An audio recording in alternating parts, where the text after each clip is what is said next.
Hi guys, a very warm welcome to all of you in our YouTube channel Gurmantra Siksha Ka Granth, and I'm your educator Saranya, and today it's our part 2 of genetics. We are going to learn some of the interesting topics, so keep listening, okay?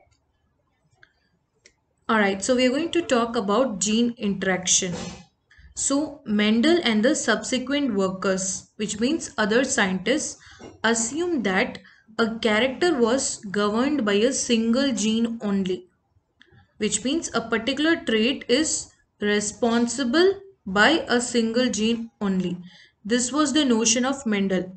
But later it was discovered that there can be several genes that can actually concentrate on a single character. Okay, several genes affecting a single character. That was discovered later on. Okay, so many characteristics in almost all the organisms are governed by two to more genes. Okay, two or more genes. Such gene will affect the development of concerned characters in various ways. So simply put, it means that in Mendel's era, it was taught that a single gene was responsible for a particular character. Later on, they came to know that there may be genes, like two or more genes, which can interact with each other to bring out a particular character. And how do they do that? By interacting with each other. That is why the topic is called as gene interaction. So the phenomenon of two or more gene affecting the expression of each other in various ways in the development of a single character of an organism is known as gene interaction. So this is the basic definition of gene interaction. Two or more genes interacting with each other, and that affects the expression of a particular character is called as gene interaction. So Mendelian genetics does not explain all kind of inheritance for which the phenotypic ratios in some cases are different from the Mendelian ratios. So the Mendelian ratios were 3 is to 1 for monohybrid and 9 is to 3 is to 3 is to 1 for dihybrid. So this was Mendelian genetics. But yes, apart from this, other kind of inheritance were also available. But Mendelian law could not explain all those type of inheritance, which we are going to study today. Okay. So basically there are two type of gene interactions. One is allelic gene interaction, or you can also call it as intra-allelic gene interaction. The second one is non-allelic gene interaction, which you can also call it as inter-allelic gene interaction. Okay. Okay, so let's talk about allelic gene interaction. The alleles of the same gene interact in such a way to produce new character. So, what do you understand by a gene? So far, in the previous class, we studied gene is responsible for a particular character. And what are alleles? Different variations of a particular gene. That is what is alleles. So the alleles will interact with each other to produce a new character. This comes under allelic gene interaction. Okay, gene is for a particular trait, and that gene has a variations which we call it as alleles. They can interact with each other and produce a new character which was not present before. Okay, so one such interaction is incomplete dominance. So from the word itself, we can understand that the dominance is incomplete. Okay. So in incomplete dominance, the heterozygote, that is the F1 generation, will show a phenotype which is between the homozygous recessive and homozygous dominant phenotype. Okay. Let me explain this to you. So when we talk about homozygous dominant and homozygous recessive, I hope you guys remember how do we express them, the way we write them. Okay, so let's say homozygous dominant can be written as like this, and homozygous recessive can be written like this for a particular gene A, which has some kind of function. Okay, So the heterozygote for this is capital A and small a. What they are saying in incomplete dominance is that this heterozygote, which is produced in the F1 generation, is showing a phenotype which is between, okay, so which is between this and this. So in F1 generation, neither this is produced. What is happening? Okay. So neither this is produced nor this is produced, but a mixture. Okay. Some in between characteristic is produced in the F1 generation, which is not explained by Mendel and his laws. So it is a deviation from Mendelian genetics. Okay. So the best example of incomplete dominance is seen in Mirabilis jalapa and snapdragon flowers. Okay. Okay, so incomplete dominance can also be called as blending inheritance. Blending means both the character is blended, mixed with each other, and it is represented in a new form. Okay, so a dominant allele may not completely suppress the other allele. So usually what happens? A dominant allele will suppress the recessive allele and its character will be expressed. So in incomplete dominance, the dominant allele cannot suppress completely the recessive allele. Hence the heterozygote. Okay, so this is called as heterozygote, which is produced in the F1 generation, will be having an intermediate phenotype, which means mix of both. Mix of both. So in Snapdragon and Mirabilis jalapa, the cross between purebred red flowered. Okay, so the purebred one was red flower and the other purebred was white flower. So these two plants were crossed. Let's say for example, capital R is red flower and small r is white flower. So in F1 generation, you will have capital R and small r. Okay, so this is the heterozygote. What they are saying is in the F1 generation, when heterozygote was produced, it was neither red color nor white in color, but it was pink in color. Okay, when you mix red and white with each other, you will get pink color. So that is what produced in the F1 generation. When the color produced is a mixture of both the colors red and white.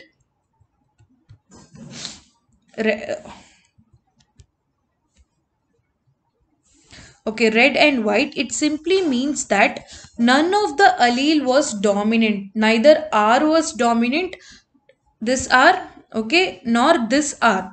Neither the capital R was dominant nor the small r was dominant.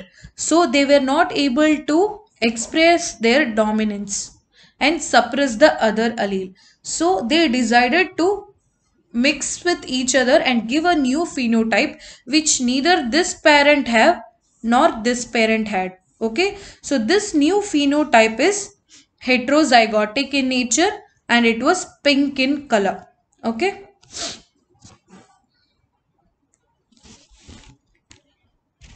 so you can see in Snapdragon and Mirabilis jalapa, the cross between the purebred red flowers and the white flowered plants yielded the pink color in the F1 generation, which was a deviation from the parental phenotypes. None of these phenomenon is mentioned or explained by Mendel or his laws. Okay. So this intermediate of the two parents, okay, that is heterozygote, is a mixture of both the character of the parents. So now when the F1 plants are self, that is this phenotype, in case of this Mirabilis jalapa, let's say this phenotype, here selfing this phenotype with each other. Okay, so what do you get when you self this as a product? You will get capital R, capital R, capital R, small r, small r, capital R, small r, small r. So when you self them, these are the products you get. Okay. This is red color.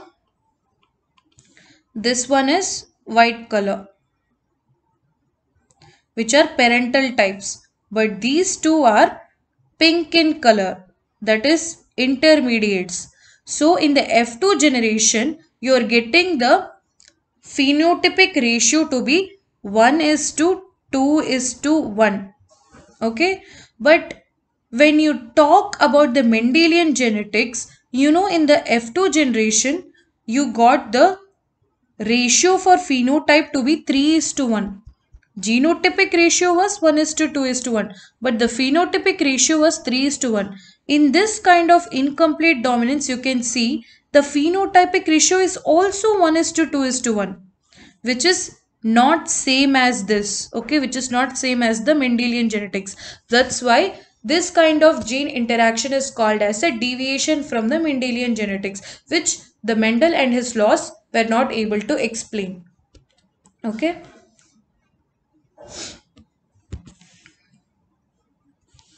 Yes, so you can see in this picture, the red color flower is denoted as capital R, which is one parent, and the white color flower is denoted as small r, which is another parent. So this is the parental generation. From this, gametes should be produced. Okay, so these are the gametes. And the F1 generation is this one. So this is red in color, this is white in color, but the F1 generation is pink in color. Okay. That is explained because of incomplete dominance. Neither capital R is dominant nor the small r is dominant. That's why both of them are expressing their character. Okay. As a mixed character. Now if you are going to self the F1 generations, you will get capital R, which is red in color, the parental generation, capital R, small r, capital R. These two are pink color flowers, which are the new generation, and small r. This is white, which is again parental. So you get the phenotypic ratio as 1 is to 2 is to 1, which was not explained by the Mendel. I hope you understand incomplete dominance. Okay. Let's see what is codominance. Codominance is both the alleles will be expressed. Okay, both the alleles will be expressed as a dominant itself. In the incomplete dominance, none of the allele was dominant, so they gave a mixed character. But in codominance, both the alleles will be expressed as a dominant character. So one example for this is, let's say you have a puppy which is white in color and another puppy you have black in color. Okay, the other puppy is black in color. One is completely white and the other one is black. So when they grow up and start mating, they will produce offspring which are white color coat with black color spots. Okay, white color coat with black color spots. You can see here both the alleles, that is white color coat and black color coat, are expressed equally in such a way that the offspring is having white color coat with black color spots. So this is the example of codominance where both the alleles will be produced as dominant.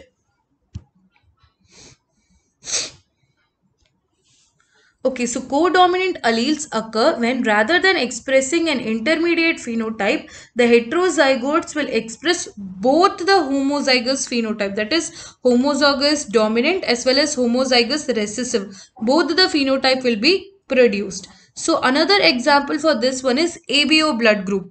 Okay, if the father is having A positive and mother is having B positive, the child will be AB positive. Okay, AB positive. That is because this allele which is dominant as well as this allele which is dominant, both are expressed.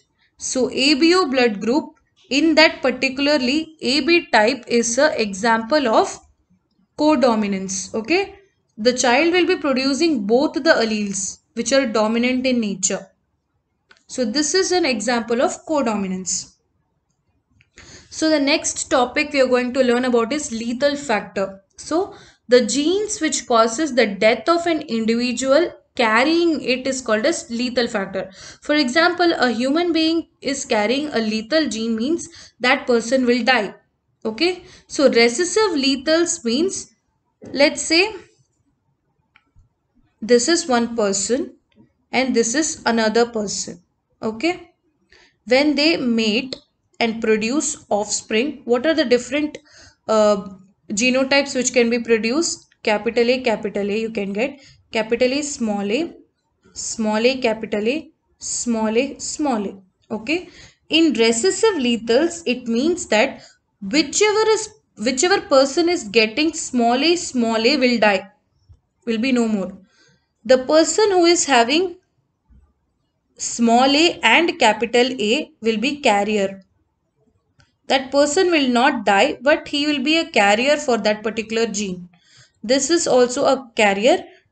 This person will not be affected at all, because for recessive lethals to occur, both the genes should be recessive in nature. Both the alleles should be recessive in nature, and that too especially in the homozygous condition. In heterozygous condition, that particular person will not be affected. They will be just carrier, but they will not be affected. So these are the genes that have dominant phenotype effect but are recessive lethal. Okay, so one example for this is gene for yellow coat color in mice. Okay, so this is recessive lethal. Another example is dominant lethal.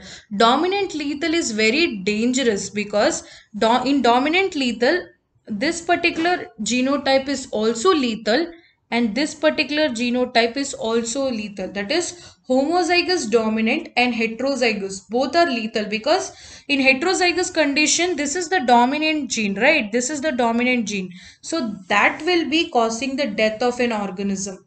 So dominant lethals are very dangerous compared to the recessive lethals. So this is the example you can see. The mice which is having conditions like heterozygous nature, when the mice is having heterozygous capital Y and small y, it will be yellow in color. Okay, it will be yellow in color. If it is small y and small y, then it will be gray in color. Okay, so this you have to remember. This is an example of dominant lethal alleles. Okay, dominant lethal alleles. So both the mice are heterozygous in nature. You can see here capital Y, small y, capital Y, small y. So now we are going to do Punnett square crossing.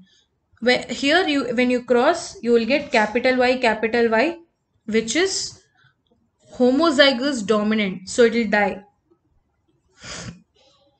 Okay, homozygous dominant, it will die.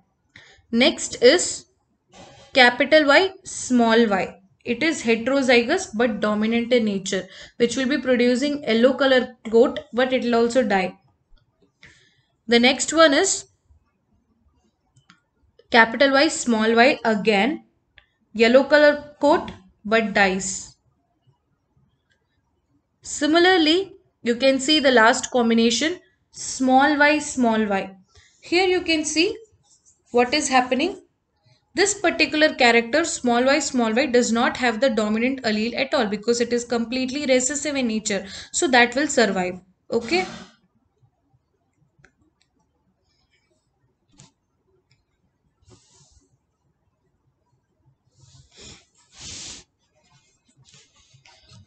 Okay, so the next example is about the recessive lethals. You can see here again the heterozygote are crossed with each other. In the dominant state, homozygous dominant, nothing happens. Heterozygous also nothing happens. But when it is homozygous recessive, it will die. Okay. Next we are going to talk about is multiple alleles. So a gene for a particular character may have more than two allelomorphs. It simply means that a gene can have more than two alleles. Okay. When we talk about alleles, one allele will come from mother, the other allele will come from father. So when we talk about a gene, like for example, eye color gene, let's say eye color gene is expressed as E, capital E. Okay, capital E is for, let's say, brown color eyes. Small e is for blue color eyes. But you know, to the fact that not only brown and blue but gray and black color eyes are also available. So a particular gene which is responsible for a character like eye color has different alleles, like multiple alleles, not just two. That example is eye color. A very good example is your eye color. When you talk about eye color gene, you not only have two colors, but you have more than that. But let's say a person is having brown color eye. His father is brown color eye and his other mother is blue color eyes. So based upon the dominance, this child has inherited brown color eyes. Okay, but that does not mean that in this universe itself only these two color eyes are available. That's not true, right? There are more than these two type of eye colors. Like you have black color, blue color, brown color, you also have gray color. Some people will have cat eyes. So you have different types of eye colors, and all of this is controlled by a single gene. Okay, different type of eye colors is produced by different alleles of a single gene, which is located in the same position in the chromosome for all the organism. That is what is multiple alleles means. Another good example of this is ABO blood group. Okay, if the father is A blood group and mother is B blood group, the child will be AB blood group. Neither A and A, B and AB, all of these three are different blood groups, right? Neither of them are same. Also, not only these three type, you have O blood group also. So a gene which is responsible for deciding the blood group will be the same. It will have different alleles which will be responsible for giving different characteristics in the offspring. Okay, so a single gene which is responsible for a particular character can have more alleles, not just two. Okay, can have more alleles. So that is called as multiple alleles.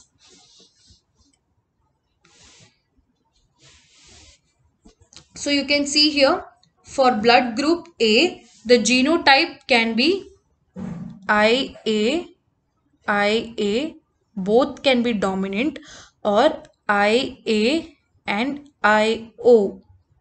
So basically O is a recessive allele. Okay, O is recessive, A is dominant. That's why this particular genotype will be producing A blood group. And since you know here both are capital A's, it will definitely produce A. Another thing is blood group B. So for B blood group, what are the genotypes possible? IB, IB or IB, IO. O is recessive, B is dominant, so B will be produced. For AB, for the production of AB, it has to be codominant. Okay, it has to be codominant. That is, one has to be IA, the other one has to be IB. Then only the offspring will be produced AB. For the O blood group, both of the alleles should be O in nature. Only then the child will be producing O blood group. Otherwise, it will not be producing O blood group. So, if you see, if a child is having O blood group, which means their parents are also O. Okay.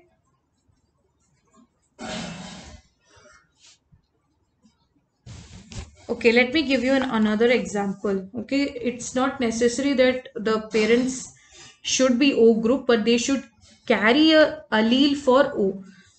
Let's say IO is the father and IBIO is the mother.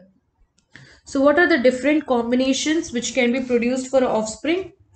It can be IA, IB, one combination genotype, IA, IO, another combination, IO, IB, third combination, IO, IO, fourth combination. So the parent here are A blood group and B blood group, but in heterozygous condition, that is they are having O blood group which is recessive in nature.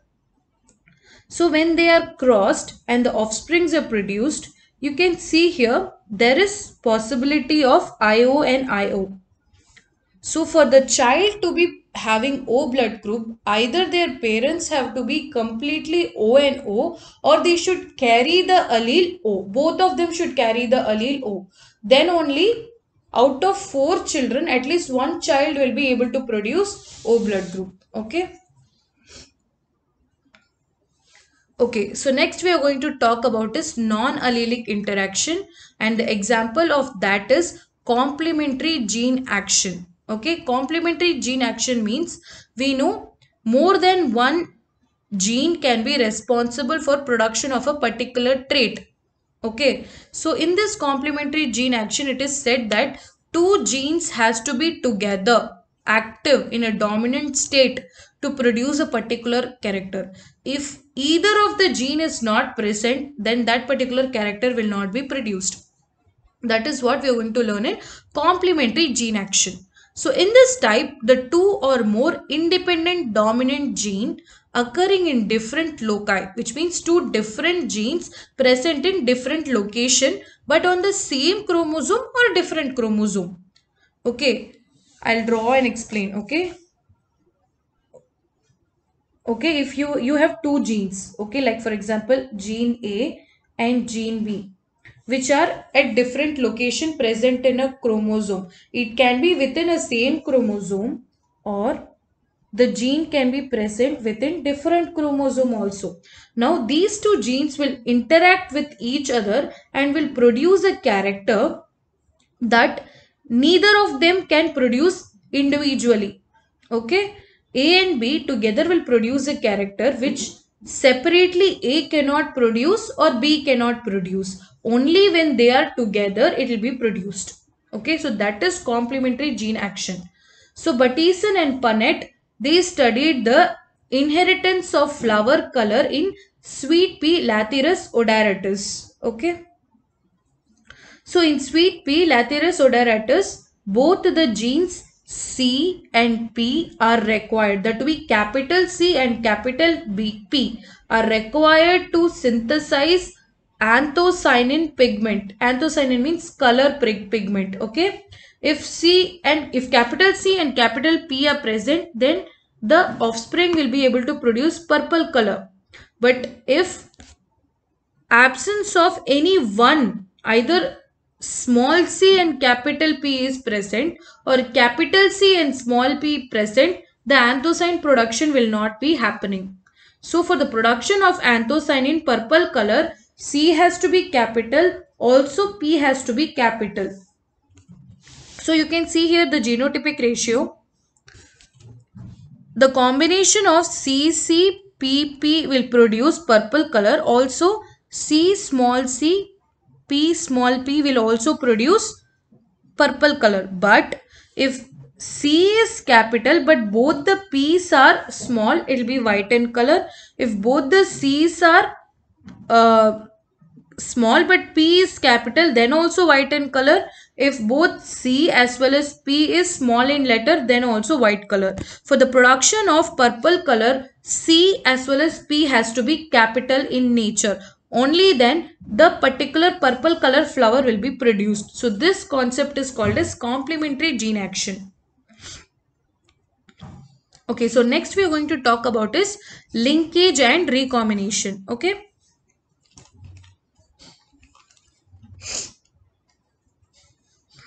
Okay, so in linkage, two or more genes will be linked together with each other and they will always be inherited together in the next generation. Okay, when two genes are closely associated, their distance between these two genes is very less, which means they will always be carried together to the next generation, always will be inherited together, they will not be separated from each other, like recombination process cannot happen, they will always be together. If the distance between two genes is very less, then they are called as linked genes because they will always be inherited together. Okay, if the distance between two genes is far apart, then recombination can happen, and not necessary that those two have to be inherited together only. Okay, recombination will happen. So in linked genes, the exchange of genetic materials cannot happen, but in recombination, since the genes are far apart, the exchange of genetic materials can happen easily. Okay, let's say for example you have a gene like this, these two A and B, they are very close to each other. Another chromosome you have small a and small b. Here you can see they are very close to each other. So the next generation also they will be together only. But if the distance between the two genes is far apart,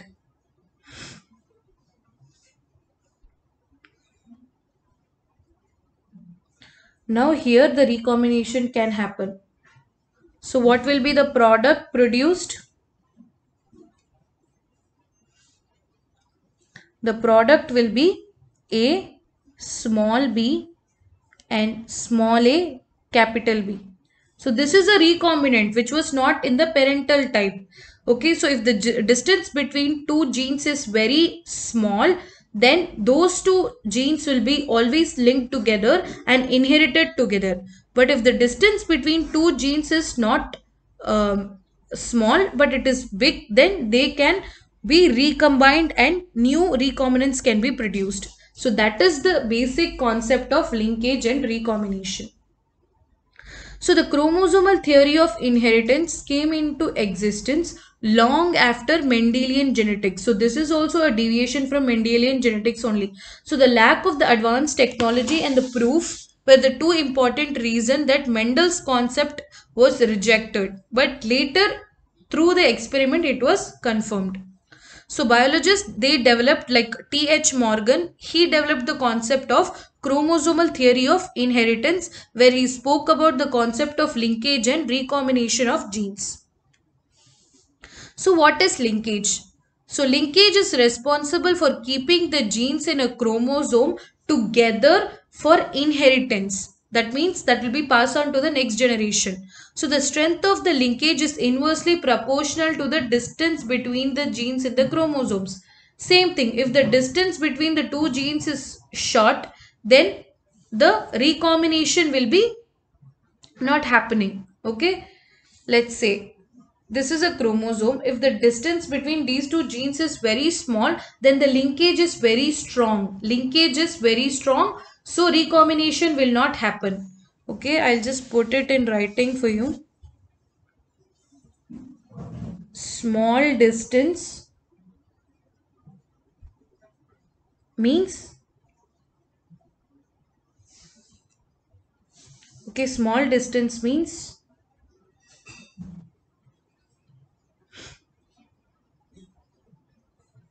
more strength, more linkage. That means less recombination. So if distance is less, then recombination will also be less.